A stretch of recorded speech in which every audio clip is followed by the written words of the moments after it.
राम राम। निर्जला एकादशी ज्येष्ठ मास शुक्ल पक्ष दिन मंगलवार 18 जून 2024 को है। नोबल पुरस्कार जापान के एक साइंटिस्ट को मिला। पता क्यों? उसने बताया कि अगर हम महीने में 2 दिन उपवास करते हैं, भूखे रहते हैं, तो कैंसर की बीमारी नहीं होती।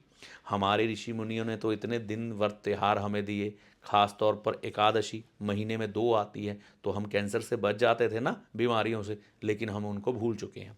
चलो कोई बात नहीं, एकादशी अगर आप करना चाहते हैं तो ज़रूर करें, भगवान की कृपा से, है ना। लेकिन अब जो ये एकादशी है, निर्जला एकादशी, ये है 18 जून 2024 को। इसमें तो जल भी नहीं पिया जाता। कठिन साधना भगवान विष्णु जी की, उनकी कृपा पाने के लिए, श्री हरि जी की कृपा पाने के लिए।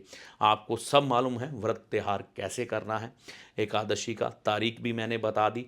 इस दिन भगवान विष्णु जी के आगे जाएं, उनको आप तुलसी माँ अर्पण करें, पीले पुष्प चढ़ाएं, दीप दान करें, वहाँ जल चढ़ाएं और फल चढ़ाएं। ऐसा करें, भगवान विष्णु जी की आराधना करें। और साथ में इस दिन वस्त्र दान किए जाते हैं, जल दान किया जाता है, पानी का भरा हुआ घड़ा दान किया जाता है, फल दान किए जाते हैं मंदिर में पुजारी को, और पंखा हाथ से हिलाने वाला वो दान किया जाता है, जूते दान किए जाते हैं। तो ये सब दान आप कर सकते हैं। कहते हैं साल की 23 एकादशी अगर कोई व्यक्ति ना कर पाए, निर्जला एकादशी एक कर ले तो उनके बराबर का फल है। इतनी बलशाली है निर्जला एकादशी। तो अपनी इंद्रियों को साधने के लिए, अपने विकारों को दूर करने के लिए और जीवन में अध्यात्म पथ पर चलते हुए हरि कृपा प्राप्त करने के लिए ये व्रत है। ग्रहों के अनुसार कौन से ग्रह अच्छे होते हैं निर्जला एकादशी में? देखिए, यहाँ पर भगवान सूर्य की आराधना की जा रही है, यानी कि विष्णु जी की आराधना कोई करता है तो उसका सूर्य ग्रह अच्छा हो जाता है।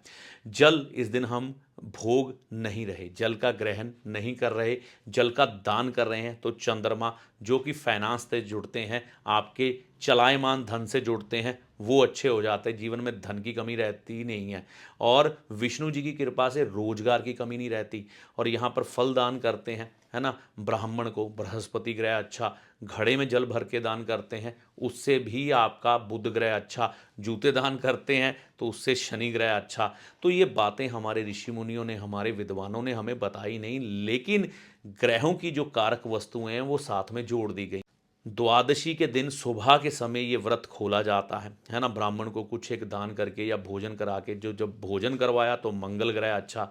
तो एक व्रत त्यौहार में हम अपनी इंद्रियों को भी साध लेते थे, अपने विकारों को भी दूर कर लेते थे, ईश्वर की कृपा भी प्राप्त कर लेते थे, और ग्रहों को भी अच्छा कर लेते थे।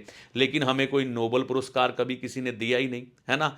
तो हम, जो ये रिसर्च देने वाले लोग थे, जो हमें बताने वाले लोग थे, उनको बोला कि आपके ये शास्त्र, आपकी ये बातें माइथोलॉजी हैं, इनमें कोई सच नहीं है। हमें अमेरिका जो चिट्ठी देगा स्टैंप लगा के, हम उसे ही मानेंगे। देखिए, निर्जला एकादशी के दिन हम जब जल नहीं पीते ना, तो ये बहुत बड़ा तप होता है, सन्यासियों वाला तप होता है। और जब कोई सन्यासियों वाला तप करता है भगवान सूर्य की तरह, भगवान शिव की तरह, तो वैसे ही तत्वों की प्रधानता हमारे अंदर आती है। भगवान शिव हो, भगवान विष्णु जी हो, ये निस्वार्थ भाव से सृष्टि का संचालन कर रहे हैं। जब हम इनके गुण धारण करके इनका व्रत करते हैं तो ऐसी ही शक्तियों का संचार हमारे अंदर होता है, और हमारे विकार जो शनि राहु केतु बन के हमारे अंदर बैठे हैं, वो गेट आउट हो जाते हैं। तो ये इतना बड़ा महत्व है यहाँ पर इन चीज़ों का। तो हम इस दिन जल का दान ज़रूर करें। अगर आपके घर में कोई आए, उसे जल और दूध का सेवन करा के भेजें। आपके कार्यस्थल में आप अपने सहयोगियों को जल और दूध ज़रूर पिलाने की कोशिश करें। कोई जल का भंडारा अगर आप कर सकते हैं, छबील लगाते हैं, तो वो ज़रूर लगाएं। लोगों को जितना जल पिला सकते हैं पिलाएं। कोशिश करें, कोई व्यक्ति पसीने से भरा हुआ आपके सामने आता है तो उसको जल पिलाएं। पिलाएं। तो जल की सेवा खुद निर्जला रहकर, मतलब खुद जल ना ग्रहण करके लोगों को जल पिलाना, इससे बड़ा तप क्या होता है। जागरण की रात होती है, इस दिन हमें ज़्यादा सोना नहीं चाहिए। जितना हम अपने आप को तपाएंगे उतना ही अच्छा। व्यास जी ने भीमसेन जी को उनकी इंद्रियों को वश करने के लिए निर्जला एकादशी का व्रत करने के लिए बोला था। जैसे कि भीमसेन जी भूखे नहीं रह पाते थे, तो ये एकादशी भीमसेन एकादशी के नाम से भी जानी जाती है। तो हमारे देवी देवता भगवान श्री विष्णु, भगवान श्री हरि, भगवान श्री कृष्ण की आराधना करते रहे हैं इस एकादशी के व्रत से, ताकि उनकी ऊर्जा का संचार हमारे अंदर हो और हम तपस्वी तेजस्वी बने। तो ये व्रत करें और साथ में कुछ एक दान करें, जो मैंने आपको बताए हैं।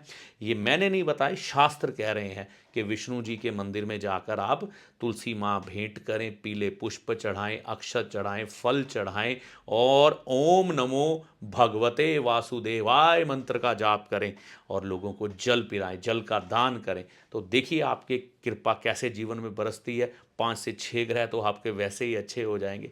तो ये सब करके देखें, आपके जीवन में सुख समृद्धि आएगी भगवान विष्णु जी की कृपा से। और इस वीडियो में दी गई जानकारी का लाभ माता रानी की कृपा से आपको होगा। किसी का अगर चंद्रमा छठे भाव में हो या अष्टम भाव में हो तो वो जल का दान ना करें। ये एकादशी आपके जीवन में धन धान्य अच्छा स्वास्थ्य लेके आए। माता रानी की कृपा से इस वीडियो में दी गई जानकारी का लाभ होगा। जय माता दी।